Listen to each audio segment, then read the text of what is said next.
பாபா ஓர் கருணாலயம், பாதம்தான் கமலாலயம். பாபா ஓர் கருணாலயம், பாதம்தான் கமலாலயம். சாய் அப்பா உறவுகள் அனைவருக்கும் வணக்கம். சாய் அப்பா மேல் நம்பிக்கை வைத்து அவரை நினைத்துக் கொண்டு இருக்கும் உங்கள் அனைவரின் வேண்டுதலையும் சாய் அப்பா நிறைவேற்றுவார். நல்லதையே நினைப்போம், நல்லதே நடக்கும் என்றும் சாய் அப்பாவின் அருள் உங்களுக்கு இருக்கும். நம் மனதிற்கு இதமான சாய் அப்பாவின் இன்றைய அருள்மொழியை கேட்போமா? அன்பு குழந்தையே, ஒரு மகிழ்ச்சியான செய்தி. இத்தனை நாட்களாக நீ பட்ட கஷ்டங்களுக்கு எல்லாம் ஒரு விடிவு காலம் வந்துவிட்டது. பணம், புகழ், சொத்து என்று இனி ஜெயமாக வாழப் போகிறாய். கடன் தொல்லையால் அவதிப்பட்டாய். வருமானம் குறைவாக இருந்து கஷ்டப்பட்டாய். அத்தனைக்கும் ஒரு முடிவு வந்துவிட்டது. இனி நீ சுபிட்சமாக இருப்பாய். சீரும் சிறப்புமாக பணக்காரனாக வாழ்வாய். இத்தனை நாளாக நீ எதிர்பார்த்த நல்லது உனக்கு நடக்கத்தான் போகிறது. அதை நடத்தி வைக்கவே நான் உன் வீட்டில் வந்துள்ளேன். உனக்கு நல்லது விரைவில் நடந்தே தீரும். இது உன் தந்தையின் ஆசிர்வாதம், உத்தரவு, அன்பு கட்டளை மற்றும் சுபவாக்கு. இதில் நீ எப்படி வேண்டுமானாலும் இதை எடுத்துக்கொள். ஆனால் அந்நாள் நீ நடக்கப் போவதை பார்த்து வியக்கப் போகிறாய். நீ தைரியமாக இரு என் குழந்தையே. என் மீது நம்பிக்கை வைத்து உன்னை வெறுங்கைகளாக அனுப்பி விடுவேனா என்ன? நீ இழந்த அனைத்தையும் விரைவில் பெறத்தான் போகிறாய். நீ இத்தனை நாள் செய்த புண்ணியம் எதுவும் வீணாக போகப் போவதில்லை. நீ செய்த அனைத்து புண்ணியத்திற்கும் உனக்கு தேவையானதை நீ என்னிடமிருந்து பெற்றுக்கொள் என் தங்கமே. நீ வாய் திறந்து கேட்டால்தான் எனக்கு உன் வேண்டுதல்கள் தெரியுமா என்ன? ஒருவேளை நாம் வாய் திறந்து கேட்டால்தான் சாய் நமக்கு நாம் வேண்டியதை தருவாரா என்றெல்லாம் எண்ணிவிடாதே.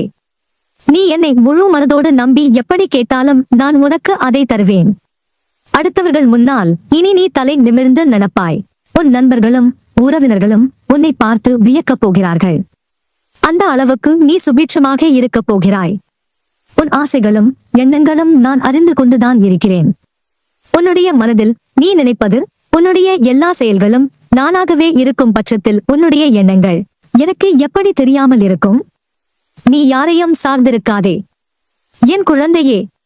உனக்கு தேவையான ஒவ்வொரு செயலையும் உன் அப்பாவாகிய உன் சாய் அப்பா இருக்கும்போது என் மீது முழு நம்பிக்கையை போட்டுவிட்டு அதை நீயே செய்ய முடிவெடு. அதை நான் உன் முன்னே சென்று நடத்தி காட்டிக் கொண்டே இருப்பேன். ஏன் தெரியுமா? என் அன்பும் அருளும் ஆசிர்வாதமும் பெற்ற என் செல்ல குழந்தையல்லவா நீ. நொடிக்கூறு முறை நீ என்னை நினைக்கிறாய், அழைக்கிறாய் என்று எனக்கு தெரியும். அதை நான் அறிந்து கொண்டுதான் இருக்கிறேன். அதனால்தான் உன் வாழ்வு பிரகாசமாக ஜொலிக்கப் போகிறது. பொன்மயமாக உன் வாழ்வை நான் மாற்றப் போகிறேன். உன் வாழ்வில் நல்லது நடந்தே தீரும். அதை நான் நடத்தி காட்டுவேன். உன் பிரார்த்தனைகள் வலுப்பெறுவதற்கு நான் மேலும் ஒரு முக்கியமான விஷயத்தை சொல்லப் போகிறேன். உன் விரதமும் தவமும் தானமும் உனக்கு துணை நிற்கும். அதெல்லாம் என் மனதை மிகவும் குளிர்வித்துவிட்டது. மீண்டும் சொல்கிறேன் என் குழந்தையே, உன் விரதம் என்பது நீ உன்னை பட்டினி போட்டு விரதம் இருப்பதல்ல. நீ ஒரு வேளை விரதம் இருந்தால் அந்த நேரத்தில் நீ உணவுக்காக எவ்வளவு செலவிடுவாயோ அதையோ அல்லது அந்த உணவையோ பசியால் வாடும் மற்றவர்களுக்கு கொடுத்துவிடு. நீ தவம் இருந்தாலும் அதைவிட நீ தானம் செய்யும் போது என் மனம் மிகவும் குளிர்ந்துவிடும். இதையெல்லாம் நீ செய்து என்னை ஆத்மார்த்தமாக சரணடைந்து உனக்கு வேண்டுவதை என்னிடம் கேட்டுவிடு. உன் தந்தையாகிய என்னிடம் நீ கேட்காமல் வேறு யாரிடம் போய் கேட்க முடியும்? நானும் உனக்கான அற்புதங்களை விரைவில் நிகழ்த்தி காட்ட தயாராக உள்ளேன். நீ கேட்டதில் உனக்கு மிகவும் அவசியமானதை நீ தேடும் முன்னே உன் கைகளில் கொண்டு வந்து சேர்த்து விடுவேன். இப்போது உன் வேதனைகளை பார்த்து பலர் சிரித்துக் கொண்டு இருக்கலாம். நான் ஏமாந்து விட்டேன், என்னை ஏமாற்றி விட்டார்கள், கடன்காரனாகி விட்டேன், நட்டப்பட்டு விட்டேன் என்றெல்லாம் புலம்பிக் கொண்டு என்னிடம் வருகிற சாயி பக்தர்களுக்கு நான் எடுத்துச் சொல்கிற விஷயம் இதுதான். கொடுத்தவன் அவன், எடுத்துக்கொண்டவனும் அவன்தான். யாரும் உன்னை ஏமாற்றவும் இல்லை, நீ ஏமாறவும் இல்லை. உனக்கு அனுகிரகம் செய்வதற்காக பாபாவே இருப்பதை எடுத்துக்கொண்டு உன்னை துடைத்து விட்டா. எனவே முன்பு இருந்ததை விட பல மடங்கு அதிகமாக தரப்போகிறார். நீ எதையும் இழக்கவில்லை, அதனால் வருத்தப்படாதே. போனதெல்லாம் பகவானின் அருளால் போனது என்று நினை.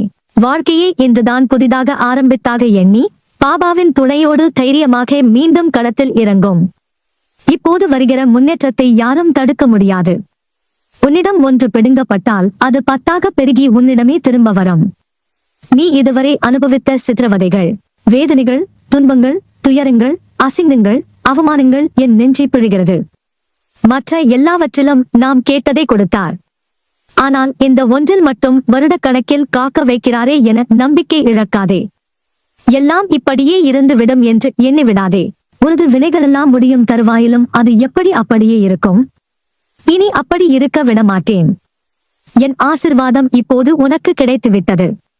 எனவே நீ இனி உற்சாகமாக இரு.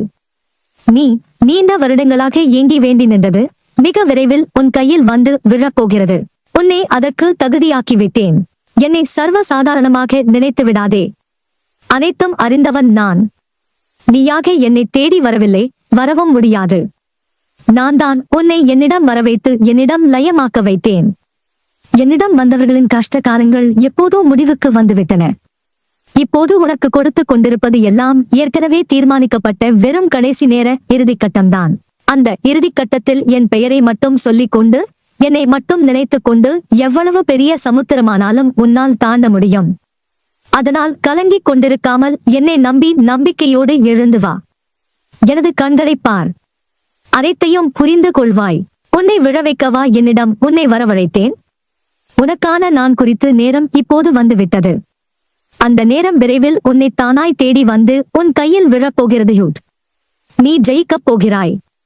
உன் கவலைகளை போக்க நான் நேரடியாக விரைந்து வரப்போகிறேன். அதனால் என் நேரடி வருகையை விரைவில் எதிர்பார்த்து ஆவலுடன் காத்து கொண்டிரு. அது மிக மிக அருகில் வரப்போகிறது என்பதை நீ தெரிந்து கொள்ளவே நான் உனக்கு சில சமிக்கைகளை அவ்வப்போது காண்பித்து வருகிறேன். அதை நீயும் உணர்ந்து கொண்டிருப்பாய். எனவே என்னருளை விரைவில் பெற்றுக்கொண்டு மகிழ்ச்சியுடன் என்னை பார்க்க விரைந்து வா. எந்த நிமிடமும் அது உன்னை தேடி வரும். கண் விழித்து எழுந்து அந்த ஆச்சரியத்தை நீ காண்பாய். மாறாத நிலையான துன்பம் போல இருக்கும் உனது இப்போதைய நிலையெல்லாம் கனவு போல கலையும் நாள் வெகு தூரத்தில் இல்லை. மறுபடியும் அதை நீ நினைத்து பார்க்கும் வேளையில் இதையெல்லாம் நாம் தான் அனுபவித்தோமா என்று சந்தேகப்படும் அளவுக்கு உன் சித்திரவதைகள், வேதனைகள், துன்பங்கள், துயரங்கள், அசிங்கங்கள், அவமானங்கள் யாவும் உன் நினைவை விட்டு அகன்று மகிழ்ச்சி மட்டுமே உனக்கு நிலைத்து இருக்கும். அப்போது நான் கொடுக்கும் ஆசீர்வாதங்களை முழுமையாக அனுபவிப்பீர்கள். அன்றைக்கும் அழுவீர்கள், பாபா, நான் கேட்டதை எல்லாம் உடனுக்குடனேயே தந்து விடுகிறாயே என்ற மகிழ்ச்சியில். நீ விரும்பிய வாழ்க்கையை நீ வாழப் போகிறாய். உன்னோடு நான் இருப்பதை நீ உணரத்தான் போகிறாய். இனி நீ கலங்க வேண்டிய சூழ்நிலையே வராது என் குழந்தையே. உன்னை விட்டு நான் விலகுவதும் இல்லை. உன்னை விலகி போகும்படி நான் செய்வதும் இல்லை.